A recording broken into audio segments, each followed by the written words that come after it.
Hi! Hello! నమస్తే! అందరికీ book foods ఛానల్‌కి స్వాగతం. ఈరోజు గంగవాయిల్ కూరతో బరడా కూర ఎలా తయారు చేసుకోవాలో చూద్దాము.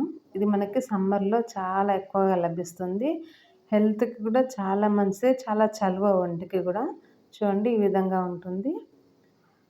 వెనుక రెడ్ కాడలుంటాయి. దీనికి మన్ను మాత్రం చాలా ఎక్కువగా ఉంటుంది. ఒకసారి వీటిని అలాగే కడిగేసేసుకోవాలి. ఒక 5, 6 టైమ్స్ మినిమమ్ కడుక్కోవాలి. చాలా మన్నుంటుంది. కానీ హెల్త్‌కి మాత్రం చాలా మంచిది.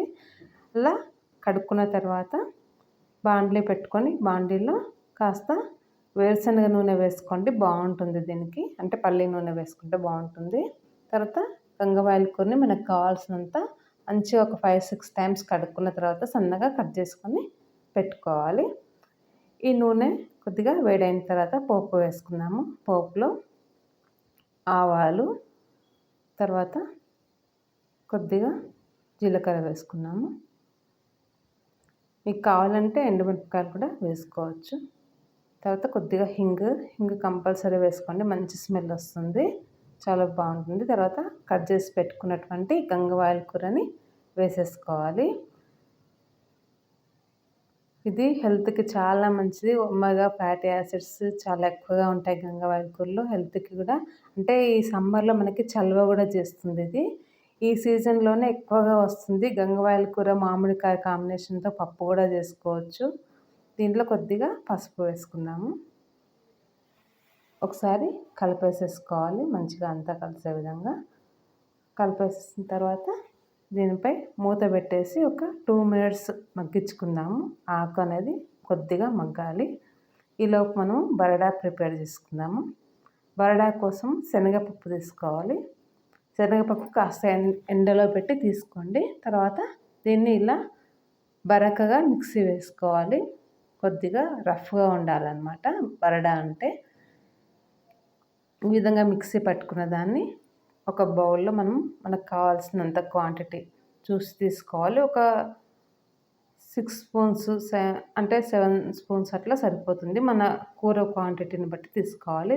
దీనిలోనే ఉప్పు, కారం, రుచికి సరిపడా వేసుకోవాలి.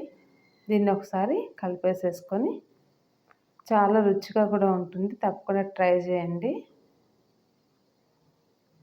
కలుపుకున్న తర్వాత మనం మిగిలిన నూనె ఉంటుంది కదా వేరుశనగ నూనె అది కాస్త వేసుకోవాలి. ఇది మనకి ఎప్పుడైనా కూడా ఈ బరడా కూరలకి కాస్త నూనె ఎక్కువగానే పడుతుంది. అలా అయితేనే రుచి వస్తుందన్నమాట. ఈ విధంగా మంచిగా చేత్తో కలిపేసుకోవాలి. నూనె అంతా కూడా బరడాకి పట్టే విధంగా. చూడండి ఆకు అనేది మగ్గిపోయింది. గంగవాయిల్ కూర మగ్గిన తర్వాత మనము ఈ బరడా కూర చేసుకోవడానికి కూడా ప్యాన్ కాస్త మందంగా ఉన్నది తీసుకోవాలి. బాండ్లీ అయినా ఏదైనా కూడా స్టీల్ దాంట్లో సరిగ్గా కుదరదు, మాడుకొస్తుంది. దీంట్లో కాస్త ఈ బరడాని వేసేసుకుందాము. చూసి వేసుకోవాలి మనకు కావాల్సినంత. మిగిలింది ఉంటే మళ్ళీ కూడా యూజ్ చేసుకోవచ్చు. మనము బరడా ఒకసారి తయారు చేసి పెట్టుకొని కావాల్సినప్పుడంతా దాంట్లో మనము ఉప్పు, కారము, ఆయిల్ యాడ్ చేసుకొని కూడా యూజ్ చేసుకోవచ్చు. బరడా ఎక్కువ ఇష్టపడితే ఎక్కువ వేసుకోవచ్చు. లేదు కాస్త తక్కువ ఉండాలి అనుకుంటే కాస్త తగ్గించి కూడా వేసుకోవచ్చు అనమాట. ఈ విధంగా కలిపేసేసుకోవాలి మంచిగా మొత్తం కలిసే విధంగా. బరడా మొత్తము కూరకి పట్టాలన్నమాట. ఆ విధంగా కలుపుకోవాలి. కలుపుకున్న తర్వాత దీనిపైన మనము ఒకసారి కొద్దిగా వాటర్ వేసుకుందాము. ఒక 5, 6 స్పూన్స్ దాకా. అంటే బరడా కొద్దిగా ఎక్కువ వేసుకున్నాను కాబట్టి నేను కొద్దిగా నీళ్ళు కూడా ఎక్కువ వేసుకుంటున్నాను. బరడా కొంచెం వేస్తే బరడాను బట్టి కొద్దిగా వేసుకోవాలన్నమాట. తర్వాత మూత పెట్టేసి మధ్య మధ్యలో ఈ విధంగా కలుపుకోవాలి. కలుపుకుంటూ బరడా సరిగ్గా ఉడికిందా లేదా చెక్ చేసుకోవాలన్నమాట. అంటే మనం రఫ్గా దీన్ని పౌడర్ చేసుకుంటాం కాబట్టి కాస్త శనగపప్పు కొద్దిగా అంటే మన దొడ్డు రవ్వలాగా ఉంటుంది. దాన్ని ఉడికిందా లేదా ఒకసారి చెక్ చేసుకుంటూ మూత పెట్టుకొని ఒక 5-6 మినిట్స్ ఉడికించుకోవాలి. సిమ్‌లోనే పెట్టుకోవాలి ఇప్పుడు కూడా.